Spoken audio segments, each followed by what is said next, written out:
So I just wanted to share on something that I was shared with this morning with the Spirit. And I came out to work on a verse early, and then I really didn't feel like I got much done. I just stared at this one verse, trying to do my best to let the Spirit extract it out without my own interpretation, is what we do. And it was a very sensitive moment. I just felt that I was asking questions of Father, your promise is if you seek me that you will find you. And before I start, I just wanted to say that, our heart is not to confuse or distort. It simply is a perspective of where we are, where I am. I'll speak for myself, where I am. So I simply bring a perspective. We don't tell anything. We simply share from the perspective of where we are.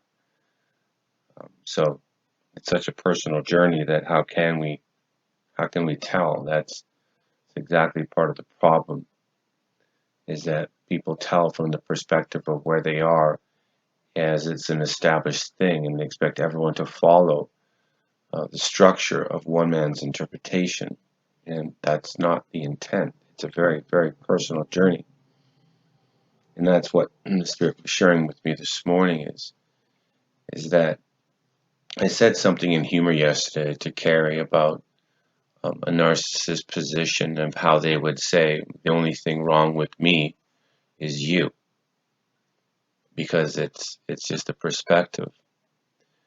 And it's kind of the gist of what the Spirit was showing with me this morning, is that everything's based on influence, of inflection.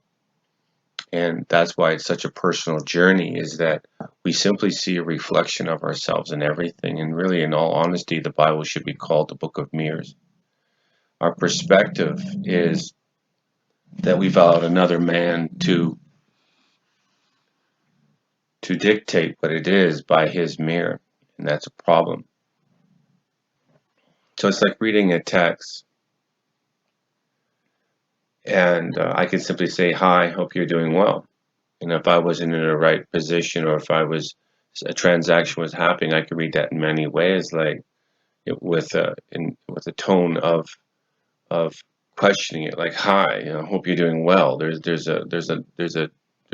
an inflection there that wasn't really the intent. And so in that this morning, I'm reading this verse, and it's a very simple verse. I'm still working on the Lucifer file, and it was talking about. It's in Ezekiel 20:15. You don't need to go there. I'm just speaking from my heart right here. But it's why we have a problem in communicating with people, because we get people viewing back from the perspective of where they are. There's nothing wrong with that. That just simply is where an individual is in the moment. But it definitely is a reflection of themselves. And so in seeking this morning, when I was I was teary-eyed saying, "Father, I don't know what I can do more in seeking you. And your promise is if you seek me, you will find me." And then I started getting tired. And I laid back, and I just went into meditation, and I felt the Spirit just say that if you seek me, you will find me. And then there was just a gentle pause, and then in you. It was saying the same thing back to me that I said in a humorous way yesterday to Carrie about the only problem with me is you. Now that's from a lesser perspective of a narcissistic tendency. But in the higher perspective, the Father could say it back to me from his perfect position to say, the problem with me is you. And that hit me on a weight, because the lesser points it outwardly. And it's not meant to. Everything is meant to point inwardly. There's no outward adornment in this. Everything is the inward revelation. So the realization came is that the Bible is even as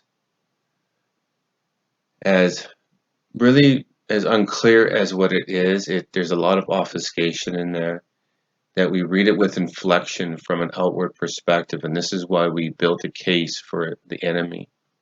And in the higher narrative, if we read it correctly and we lose the inflection, we're able to see it as a transcript of a mirror of really a purposed intention of instructions. It's guide rails to become. If you seek me, you will find me in you. And so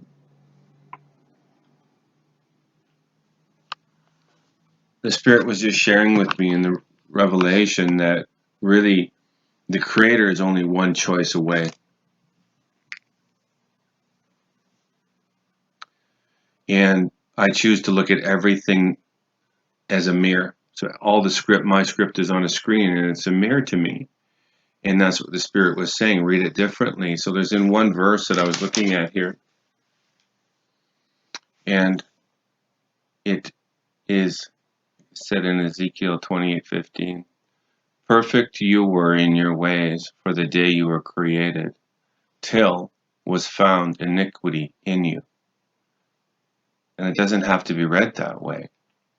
Now, I'm not even going to use the Father's frequency. I'm not even going to use the Mother's frequency. I'm going to simply read this through zero inflection of what it speaks to me in my heart. And when you read this through gently, it's a little removed from and void of spirit. There it is written, but the Spirit is within us to extract. So really what it's saying is perfect yourself in the way of the day.